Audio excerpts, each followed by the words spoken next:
Hi, I'm Chris Wardlaw for CarGurus, and today we're going to talk about the pros and cons of the 2015 Infiniti Q50. Now, this is a mid-size luxury sports sedan that was designed to replace the old G37 right up until the old G37 remained in production and adopted a Q40 nameplate. Now, without further ado, let's get right to some of my favorite things about the Q50. The first thing is the styling. I think this is a really nice looking car. Maybe not in this particular color combination. Now, this color is called Malbec Black. I'm not sure if you can see the purple flake in the paint. Doesn't really do that much for me personally, but I understand, some people do like purple, including Prince. It's paired with these fantastic looking 19-inch forged aluminum, lightweight aluminum wheels.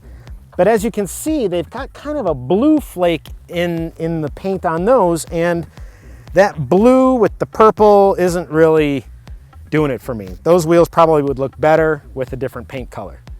Now, if you recognize those wheels from the 2015 370Z, good eye. Now, the standard engine in the Q50 3.7 is a 3.7 liter V6 engine. Makes 328 horsepower, and Infiniti claims it'll get the car to 60 miles an hour in 5.3 seconds. Now, according to the EPA, your fuel economy should come in at 23 miles per gallon in combined driving with this engine.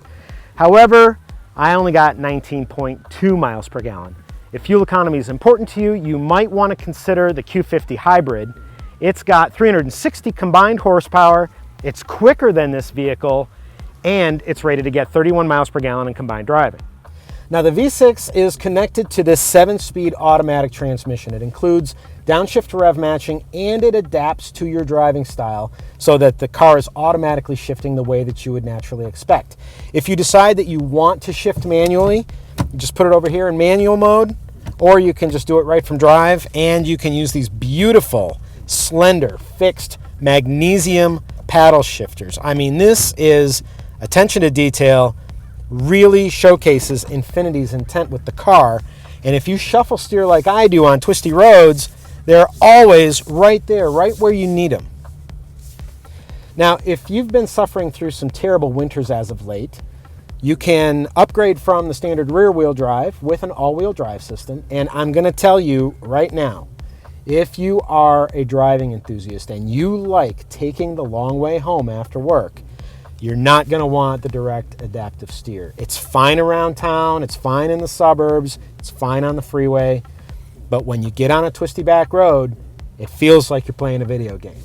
So just get a Q50S, upgrade to these cool wheels and tires with the performance wheel package, and you'll be good because you'll have actual hydraulic steering to work with.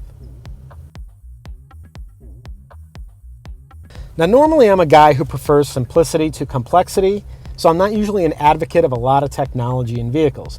However, I've got to say that Infiniti has really thought through how it integrates its safety systems, its driver assistance systems, and its infotainment technology. Using all this stuff is remarkably easy in this vehicle. So, for example, you've got this infotainment system that Infiniti calls InTouch. You've got a main screen here for your radio, or if you want to adjust various settings for the vehicle, you can go here. You move over one screen, you've got things like this Infiniti Drive Mode selector where you can change various vehicle settings. You can edit for specific vehicle users. You can measure your driving performance using this particular app. Check and see, how fast you were going, how many G's you were pulling in various corners.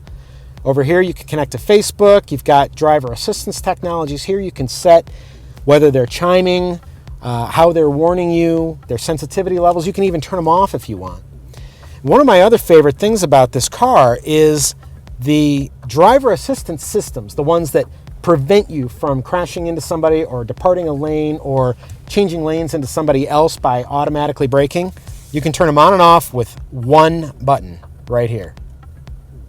And that actually comes in useful because if you're driving in traffic or you're driving on a road that's got narrow lanes, you want to use this technology. But then, if you're a guy like me who likes to drive on twisty back roads and you don't want that stuff saving your butt, you can just easily turn it off. Now, those are some of my favorite things about the Q50. let's talk about some of the things I don't like so much. Now, one of the downsides to buying the Infiniti Q50 is that to get it outfitted like a real luxury car, and I'm talking about things like leather and navigation, you're spending almost $50,000. Just as an example, if you want a blind spot monitoring system on this vehicle, you have to upgrade to premium trim, then you have to buy 4 different option packages that require one another, and you got to spend over $11,500 extra just to get that important safety feature. Oh, and if you want ventilated front seats or heated rear seats, it doesn't matter how much money you have to spend, you can't get them on this car. Given that kind of a value equation, that old G37, which is now called the Q40, and is still a pretty decent car in its own right, really looks like a good deal. Now you can tell I've got little kids, and when you've got little kids, it's really important to install the child safety seat correctly, and that involves using the latch anchors.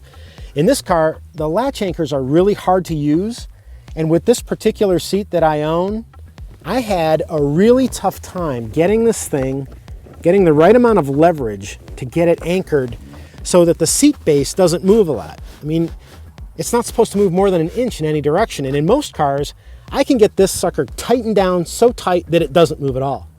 But no matter how hard I try in the Q50, it's really tough. Now, if you do get the child seat situation figured out and you're still planning to use this for a family car, you've got a small trunk to contend with. It's got 13.5 cubic feet of cargo room, which is about the same as your typical compact sedan. One of the problems, though, is the way that the space is configured. I've got a full-size suitcase in here and a compact folding stroller, but because of the way that the wheel wells kind of intrude on the space, you can't line up 2 full-size suitcases right next to each other. So family road trips in a Q50, yeah, that might be difficult. So what's the verdict when it comes to the Q50? Is this a car you should go test drive right away? Is this car a work in progress, or should you just cross it right off your list? I'd say the Q50 is a work in progress, and the reason is because it doesn't have a compelling value equation. The styling looks good, but it's not seductive. You don't want it like from the marrow of your bones. The other problem is that if you are a driving enthusiast and you like to take the long way home, if you get a car with direct adaptive steer, it's always going to feel like you're playing a video game. And let's say you're somebody who just wants a nice car. You finally made it to a certain level in life and you're ready to go luxury. The Infiniti brand doesn't carry the kind of cachet that other brands in the segment do. So I guess what that really means is that if you're an individualist and you don't want to be seen driving the same car that everybody else has, the Q50 is probably just right for you. Be sure to see my full review on CarGurus.com, and thanks for watching.